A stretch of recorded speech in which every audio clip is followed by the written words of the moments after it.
ल हेर्नुस् है त अब एब्जर्प्सनको कुरा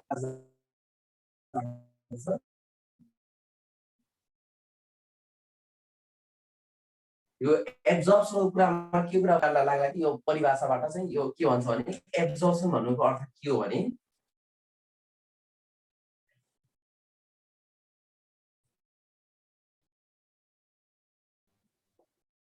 charging of overhead to cost unit. अब यहाँ के कुरा आउन सक्छ भने ओभरहेडलाई चार्ज गर्ने हो कि मतलब कस्ट युनिट। यो कस्ट युनिट भनेको चाहिँ के हो भन्दाखेरि कुनै पनि जुन डिपार्टमेन्ट वा कुनै पनि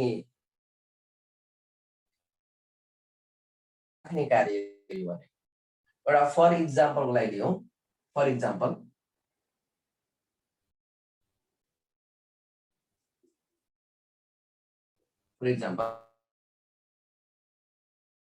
ए र बी डिपार्टमेन्ट छ र ए डिपार्टमेन्टमा त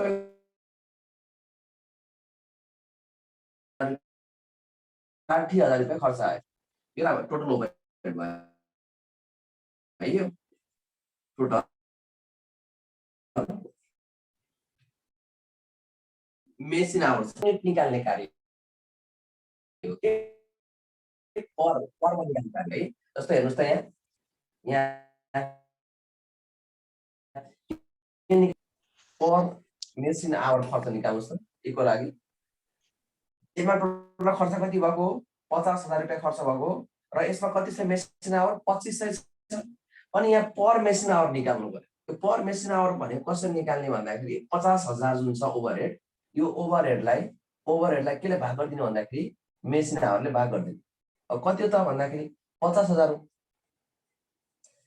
अपन कति गर्नु पर्यो त 2500। यो कति आउनु भयो त भन्दाखेरि रुपीज। अब यो 20 आयो नि। अब यसको अर्थ के भन्दाखेरि 1 घण्टा मेसिन चलाए बापत वा 1 घण्टाको मेसिन आवर चलाए बापत खर्च कति निक्लिन्छ 20 रुपियाँ निक्लिन्छ। 1 घण्टा मेसिन चलाए बापत चाहिँ हाम्रो खर्च कति निक्लिनु भयो त 20 रुपियाँ निक्लिनु भयो। केको लागि प्रोडक्ट ए को लागि। अब प्रोडक्ट बी को लागि निकाल्नु पर्यो भने चाहिँ कसरी निकाल्नु पर्यो। प्रोडक्ट बी को लागि पनि ओभरहेड अपन मेसिन आवर नि ओभरहेड त यसमा 60,000 छ अपन के हुनु भयो त 1500 हुनु भयो। ल यो आउनु भयो कति त भन्दाखेरि 40। भने यसबाट के कुरा स्पष्ट हुन्छ भने एब्जर्प्सन भनेको के रहेछ भन्दाखेरि एब्जर्प्सन भनेको चाहिँ ओभरहेड जुन छ जुन हामीले खर्च निकालेको छ त्यो ओभरहेडलाई विभिन्न कस्ट युनिटमा राख्ने कार्यलाई हामी के भन्छौँ भने एब्जर्प्सन भनेर भन्छौँ। जस्तो तपाईले per machine hour overhead per machine hour निकाल्नु पर्यो। Overhead per direct labour hour निकाल्नु पर्यो। हो यो तरिकालाई हामी भन्छौँ एब्जर्प्सन। अब एब्जर्प्सन निकाल्ने मेथडहरु अब यहाँ छ म लेखाउँछु। एब्जर्प्सन निकाल्ने यसको मेथडहरु छ। त्यो मेथड कसरी निकाल्ने भन्दाखेरि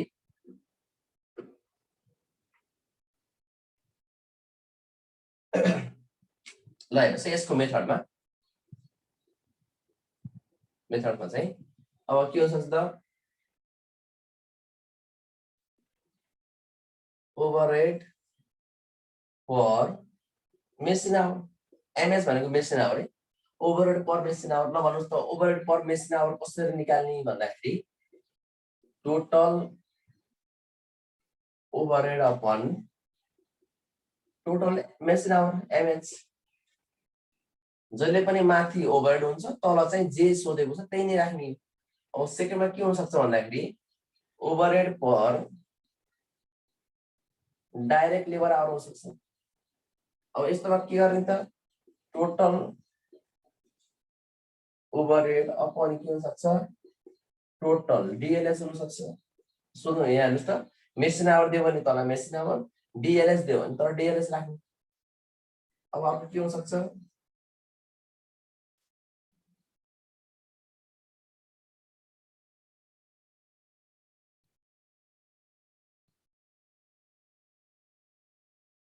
overhead rate per direct labour cost. अब हेर्नुहोस् है, यो डाइरेक्ट लेबर कस्ट आउँछ,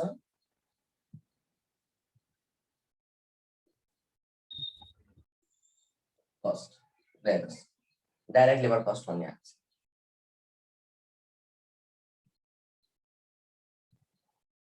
ल भन्नुहोस् त, यो overhead rate per direct labour cost आयो भने चाहिँ अब हामीले यहाँ के कुरा बुझ्नु पर्यो भने अब माथि त के हुन्छ त टोटल ओभरहेड नै हुन्छ,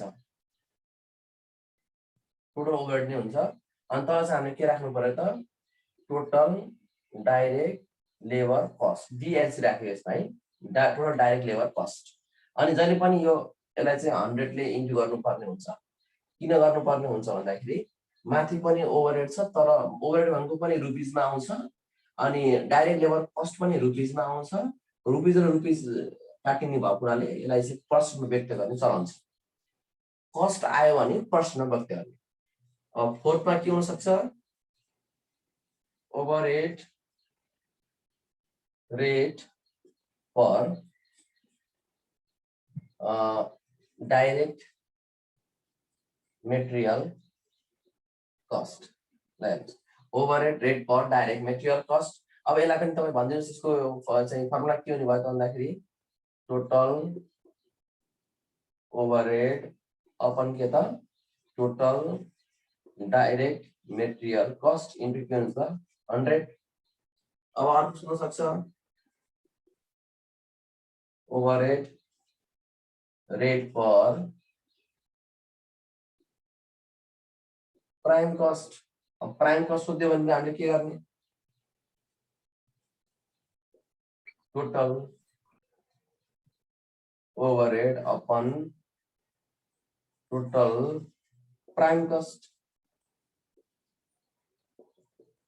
ल हेर्नुहोस् है, अब यस्तो फर्मुला त्यति साह्रो भोग्नुपर्ने वा चाहिँ त्यसलाई याद गर्नुपर्ने आवश्यकता छैन। तपाईँलाई जे सोधेको छ त्यसैलाई तल राखिदिने, बेस भ्यालुको रूपमा तल राखिदिने, माथि सबैमा टोटल ओभरहेड नै छ। अनि अझै के हुन्छ भन्दाखेरि यसमा आउने भनेको अर्को overhead rate per unit, overhead rate per unit सोध्यो। अब ओभरहेड रेट पर युनिट सोध्यो भने के गर्ने त भन्दाखेरि total overhead upon total output units. यति हो। तपाईँको चाहिँ के भयो भन्दाखेरि एब्जर्प्सन मेथड अन्तर्गत ओभरहेडहरू निकाल्ने रेट निकाल्ने प्रक्रिया। ल यसलाई लेख्नुहुन्छ कि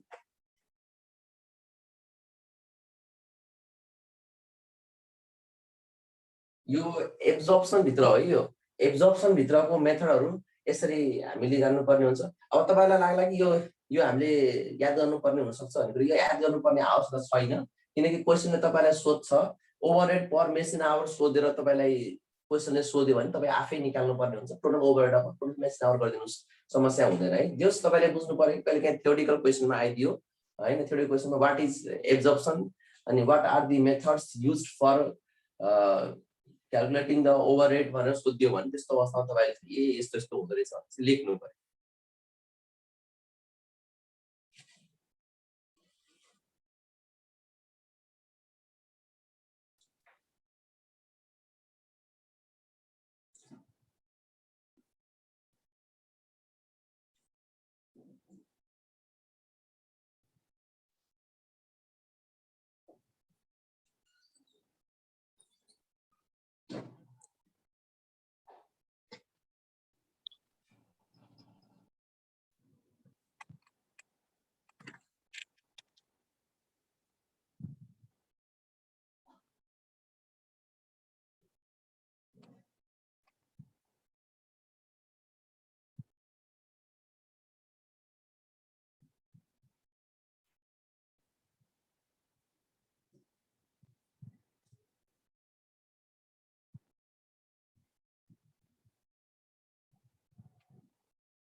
ल अब हामीले जुन टपिक छ ओभरहेड एकाउन्टिङ जुन टपिकहरू छ यसमा हामीले पढ्नुपर्ने टपिक भनेको 3 टपिक रहेछ। एउटा चाहिँ एलोकेसन, एउटा चाहिँ एपर्सनमेन्ट र अर्को चाहिँ के रहेछ त एब्जर्प्सन भन्ने कुरा रहेछ। अब यो कुरालाई चाहिँ अब हामी के गर्छौँ भन्दाखेरि न्युमेरिकल क्वेसनबाट हेर्छौँ।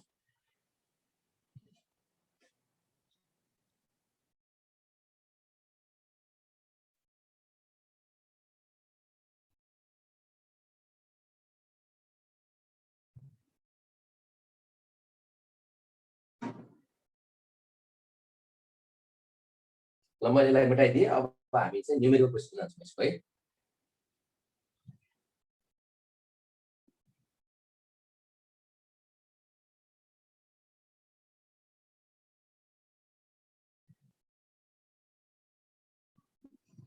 ल अब तपाईहरुलाई मैले चाहिँ आज एउटा कन्सेप्चुअल क्वेसन मात्र देखाउँछु।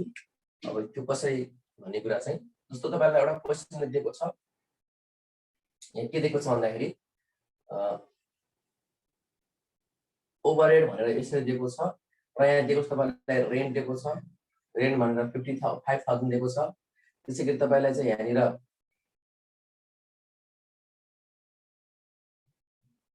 सुपरभाइजर स्यालेरी दिएको छ। सुपरभाइजर स्यालेरी 10,000 दिएको छ। अनि पावर एक्सपेन्सेस दिएको छ।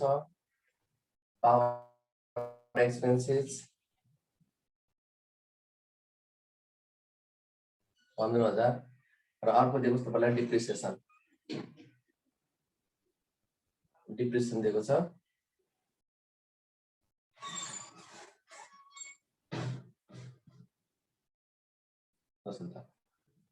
अनि तपाईलाई एउटा टेबल दिएको हुन्छ क्वेसनमा। एउटा टेबल दिएको हुन्छ। त्यो टेबलमा चाहिँ तपाईको के हुन्छ भन्दाखेरि प्रोडक्टहरु दिएको हुन्छ।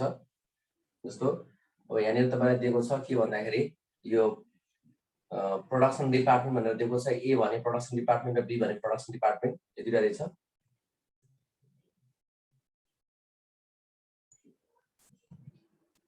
यो प्रोडक्सन डिपार्टमेन्ट हो ए भन्ने र बी भन्ने प्रोडक्सन डिपार्टमेन्ट र सर्भिस डिपार्टमेन्ट भनेर यस दिएको छ, यस मान दिएको छ।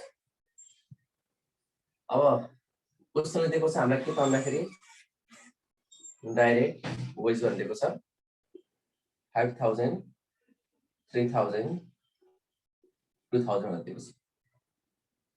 अनि त्यसैगरी चाहिँ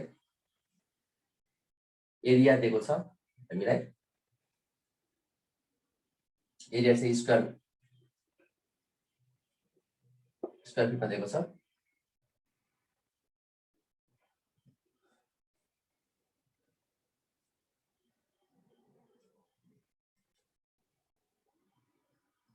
सेट्स प्लान्ट भ्यालु दिएको छ।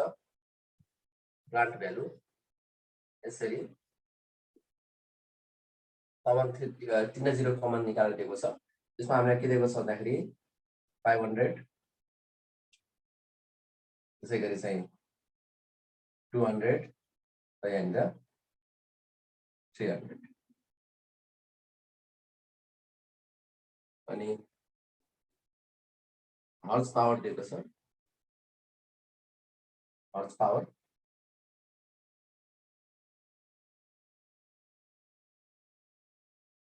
100 त्यसैगरी 50 र यहाँ दिएको छ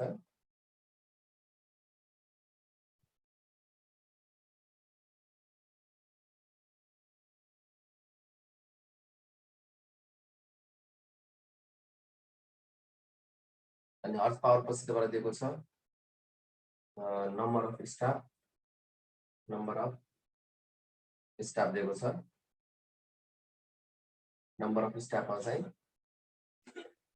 10 यहाँ 5 यहाँ पनि 5।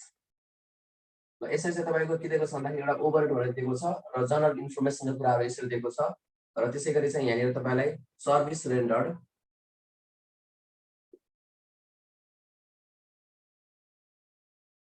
भनेर चाहिँ जस्तो सर्भिस रेन्डर्ड बाइ यस1 ले चाहिँ तपाईको सर्भिस डिपार्टमेन्टले चाहिँ ए र बी लाई सर्भिस दिने हो। त्यसैले सर्भिस रेन्डर्ड बाइ यस1 भनेर चाहिँ यो यस1 ले चाहिँ यसलाई 50% दिएको रहेछ र यसलाई पनि 50% भन्ने दिएको रहेछ।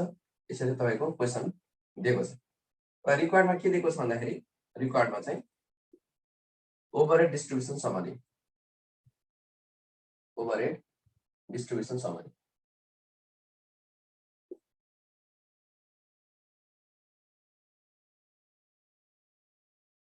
ल अनि त्यसैगरी यो 1 मा र दोस्रोमा चाहिँ तपाईको के दिएको रहेछ भन्दाखेरि र 1 मा ओभरहेड डिस्ट्रिब्युसन समरी दिएको छ।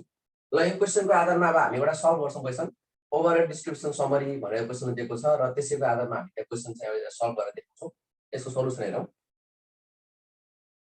ल हेर्नुस्, अब क्वेशनमा हामीलाई के दिएको छ भन्ने कुरा बुझ्नुस्। पहिला क्वेशनमा हामीलाई पहिला ओभरहेड दिएको छ। ओभरहेड दिएको छ रेन्ट चाहिँ 5000, सुपरभाइजर स्यालेरी दिएको छ, पावर दिएको छ, डिप्रेसन। अब यो किन ओभरहेडको समस्या किन आयो यहाँ, किन क्वेशनमा यहाँ यस्तो दिएको छ भन्दाखेरि जस्तो रेन्ट भन्ने कुरा 5000 दिएको छ, तर ए मा कति, बी मा कति, सी मा कति भन्ने कुरा दिएको छैन नि त्यो क्वेशन। अनि हामीले बुझ्नु पर्यो कि यो 5000 लाई ए मा, बी मा र एस मा विभाजन गर्नु पर्यो। त्यसैगरी सुपरभाइजर स्यालेरीको बारेमा पनि दिएको छ 10000, तर 10000 भनेर चाहिँ एकमुष्ट एमाउन्ट दिएको छ। एकमुष्ट रूपमा हामीलाई एमाउन्ट दिएको छ, तर के दिएको छैन भन्दाखेरि ए मा कति, बी मा कति भन्ने कुरा त हामीलाई छुट्याएको छैन। अनि पावर एक्सपेन्सेस भनेर दिएको छ भने यी कुराहरू हामीलाई दिइरहेको छ तर छुट्याएको छैन। अब हेर्नुस् है त, अब हामीले यहाँ के गर्नुपर्छ भन्दाखेरि यसको ओभरहेड डिस्ट्रिब्युसन समरी बनाउनु पर्छ।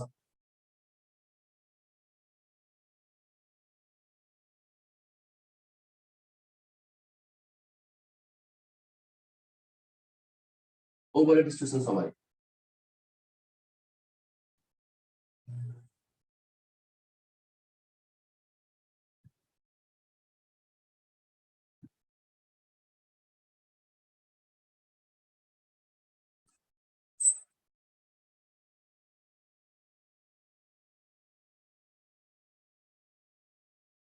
ल अब यसको चाहिँ सबभन्दा पहिला आइटम्सहरु के दिएको छ अनि यसको चाहिँ बेसिस के हो अनि यसको चाहिँ टोटल के हो, टोटल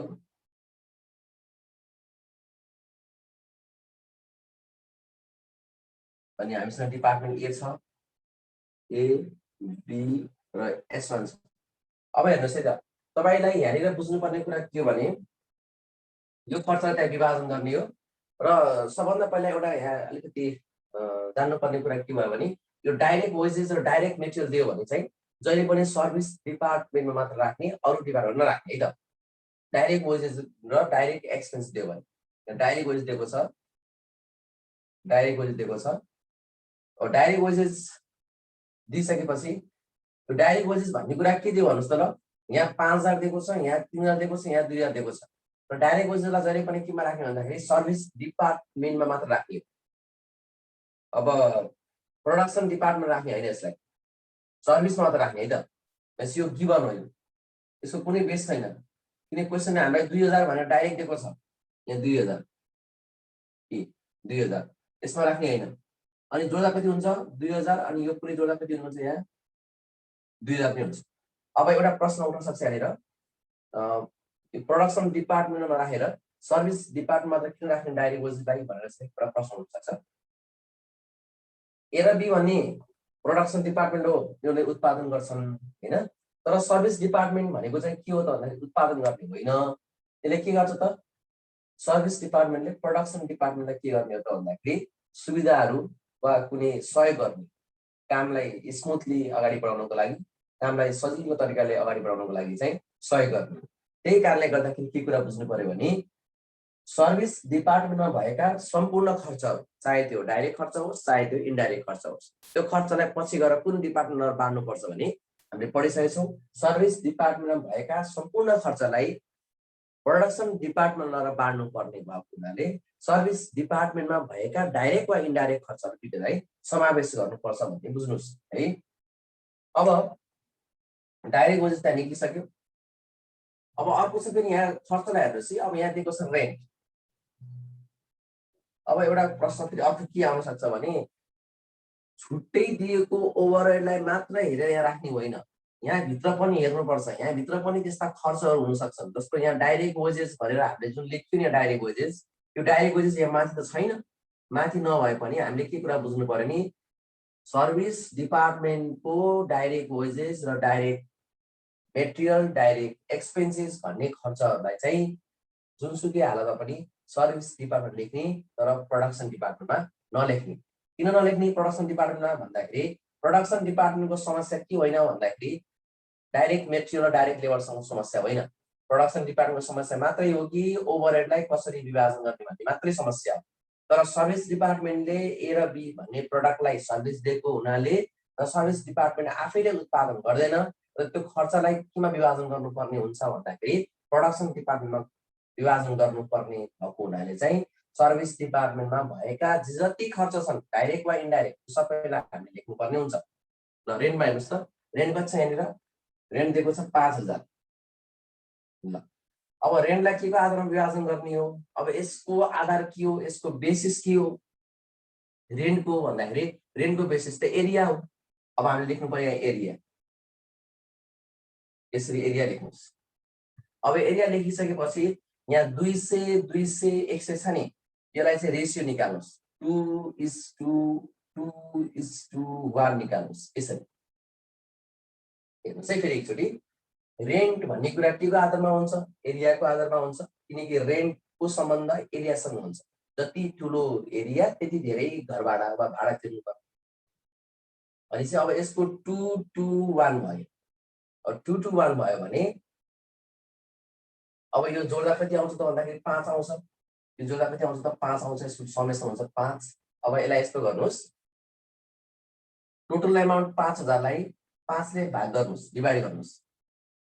डिभाइड गर्दाखेरि कति आउँछ, यसको कमन भनेको 1000 आउँछ है, सम्झिनुहोस्। 5000 लाई 5 ले भाग गर्दाखेरि 1000 आउँछ। त्यही 1000 ले 2 लाई इन्टु गर्ने, त्यही 1000 ले 2 लाई इन्टु गर्ने भने कति हुन्छ त 2000। फेरि त्यही 1000 ले 2 लाई इन्टु गर्ने 2000 र फेरि 1000 ले 1 लाई इन्टु गर्दाखेरि 1000 हुन्छ। अब यसरी जोड्दाखेरि यो 5000 आउनु पर्यो। 2000 2000 1000 गर्दाखेरि 5000। अर्को छ सुपरभाइजर स्यालेरी।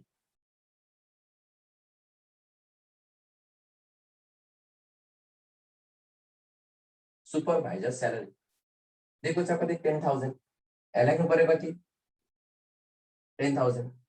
यो के को आधारमा हो, सुपरभाइजरले केलाई सुपरभाइज गर्छ भन्दाखेरि कर्मचारीलाई सुपरभाइज, किनकि उनीहरूले कर्मचारीले के काम गरे कसरी गरिरहेको छु भन्ने कुरासँग सम्बन्ध भएको हुनाले सुपरभाइजरको स्यालेरी भनेको केसँग सम्बन्ध हुन्छ भन्दाखेरि नम्बर अफ स्टाफसँग सम्बन्ध हुन्छ।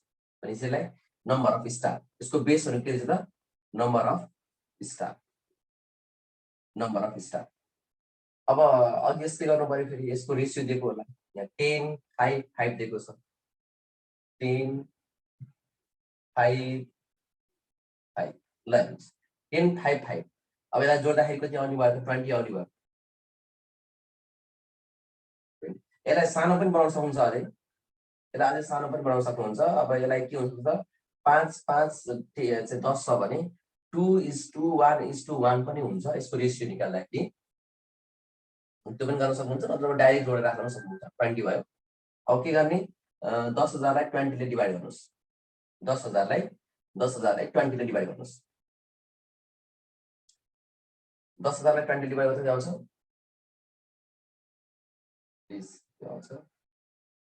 500 आउँछ। यो 500 आउँछ सम्झिनुहोस्। डिभाइड गर्दाखेरि यसको कति आउनु भयो रेट, यसको 500 आउनु भयो। यसको कति आयो त, यसको आयो 1000। ल हेर्नुहोस् 500 निक्ल्यो है, भाग गर्दाखेरि 500 यहाँ राख्दैछु। यो 500 ले केलाई इन्टु गर्नु पर्यो, 10 लाई इन्टु गर्नु पर्यो। यो आउँछ कति 5000। 500 ले फेरि केलाई इन्टु गर्नुहोस् 5 लाई 2500, यहाँ पनि 2500। ल हेर्नुहोस् यसरी चाहिँ हाम्रो के भयो त ओभरहेड डिस्ट्रिब्युसन समरी बन्दैछ। अहिले हामी केमा आयौँ त, रेन्ट गरिसक्यौँ, सुपरभाइजर स्यालेरी पनि गरिसक्यौँ। अब पावर एक्सपेन्सको कुरा आयो। अब पावर एक्सपेन्स गर्नुहोस्, पावर एक्सपेन्सेस। ल हेर्नुहोस् अब पावर एक्सपेन्स छ। अब पावर एक्सपेन्स कति छ 15000 दिएको छ। अब लेख्नुहोस् एमाउन्ट मा यसमा 15000 15000। अनि अब पावर एक्सपेन्सको आधारमा हर्स पावरको आधारमा हैन, जति धेरै हर्स पावर त्यति धेरै यसले पावर खान्छ। पावर एक्सपेन्स लाग्छ हैन हामीले यसो हेर्छौं नि त जस्तो कुनै ट्र्याक्टरहरुको हर्स पावर हुन्छ अथवा मोटरसाइकलहरुको सीसी हुन्छ जति धेरै सीसी हुन्छ त्यति धेरै त्यसले पेट्रोल खाने कुरा त हो नि हैन भनेपछि अब पावर एक्सपेन्सेस यहाँ केको आधारमा हुने भन्दाखेरि 15 देखियो यहाँनिर अनि अब पावर एक्सपेन्सको बेस चाहिँ के हो horse power HP horse power अब हर्स पावर हुन्छ भने यसको रेसियो कसरी निकाल्ने त भन्दाखेरि 150 र 50 दिएको छ यहाँनिर यसलाई हेर्नुस् 100 50 र 50 यसलाई सानो बनाउन सकिन्छ यसलाई पनि अब हामीले 211 को आधारमा पनि विभाजन गर्न सकिन्छ यसलाई विभाजन गर्दा पनि हुन्छ यसलाई नत्र डाइरेक्ट जोड्दाखेरि 200 आउँछ 200 राखेर पनि गर्न सकिन्छ यसलाई ल अब के गर्नुस् त भन्दाखेरि 15000 लाई यो 15000 लाई 200 ले डिवाइड गर्नुस् कति आउँछ 15000 लाई 200 ले डिवाइड गर्नुस् कति आउँछ 75 आउँछ यहाँ कति आयो त 75 आयो हेर्नुस् है 15000 लाई 200 ले डिवाइड गर्नुस् 75 आयो अब 75 ले 100 लाई इन्टु गर्नुस् 7500 75 ले 50 लाई इन्टु गर्नुस् के आउँछ हेर्नुस् त सर 3750 कति आउँछ यो 3750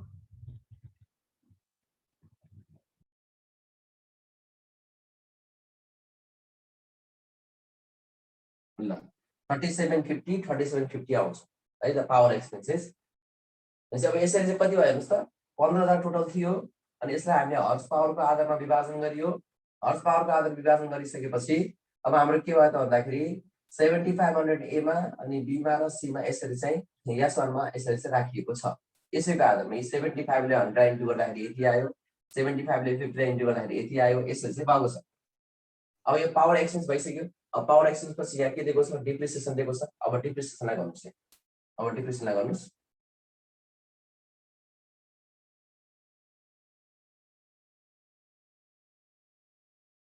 र डिप्रिसिएसनको एमाउन्ट कति छ 10000 छ 10000 को राख्नु एमाउन्टमा राख्नुस् यहाँनिर टोटलमा 10000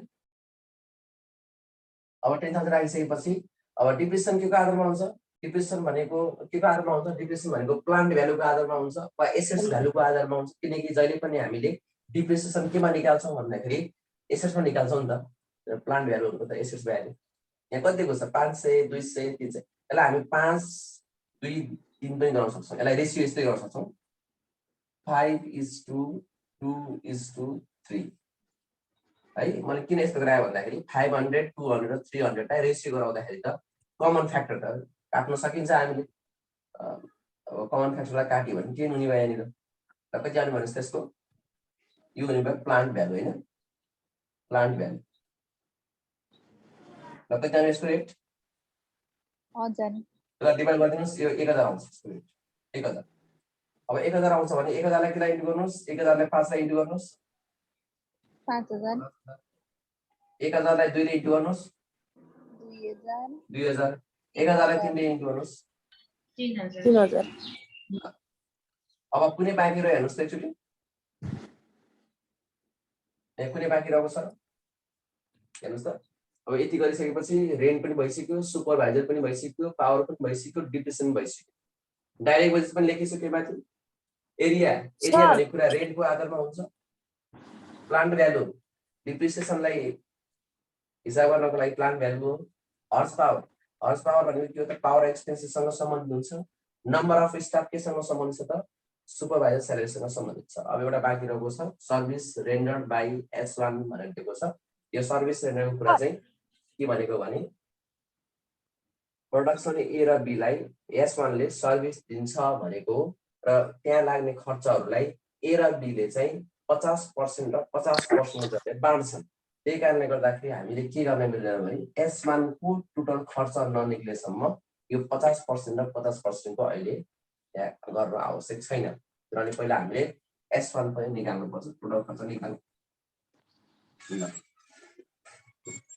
र निकाल्नुहोस् त टोटल ल ए बी S1 निकाल्नुहोस् सबैजनाले कति आउँछ र निकाल्नुहोस् त कति आउँछ sir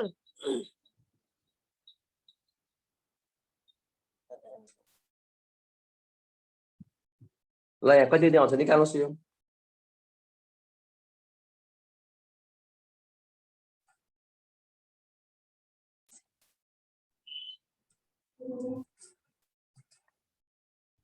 Excuse me, sir.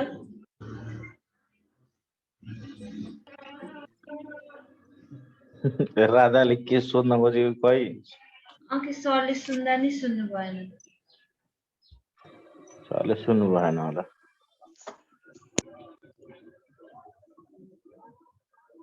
Direct wages को बताइदिन भने राधाले सरको म्युट भयो क्या कि सरको कति आयो टाइम रनिङ आउट भइसक्यो ल निकाल्नु है यो सर कति आयो म्युट छ के सरको सरले हामी बोलेकै सुन्नु भएन क्या र कहाँ म्युट छैन कति आयो 12,250 3 3 6 2 8 1 9 2 11 12,250 7 5 12 यता S1 12,250 2 2 4 3 7 2 9 ल मलाई टोटलमा कति आयो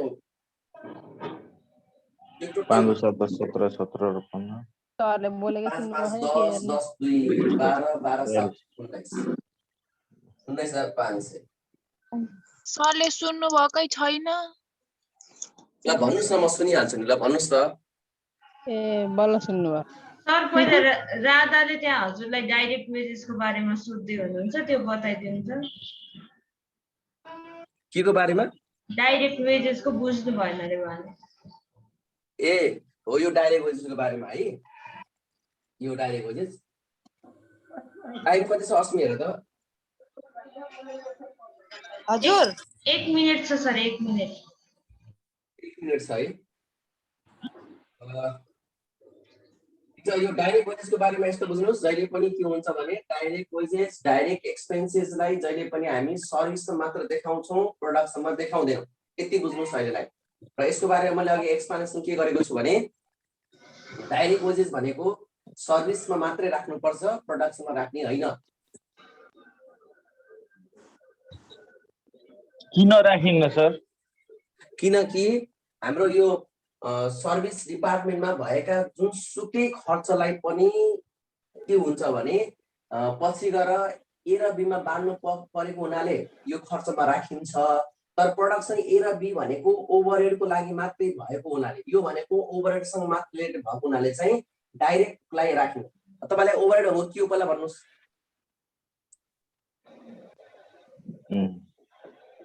ओभरहेड भनेको त डाइरेक्ट वेजेस त होइन नि त ओभरहेड भनेको त डाइरेक्ट वेजेस होइन नि त हैन हो त्यही हुनाले प्रोडक्सन ए र बीमा राखिदैन के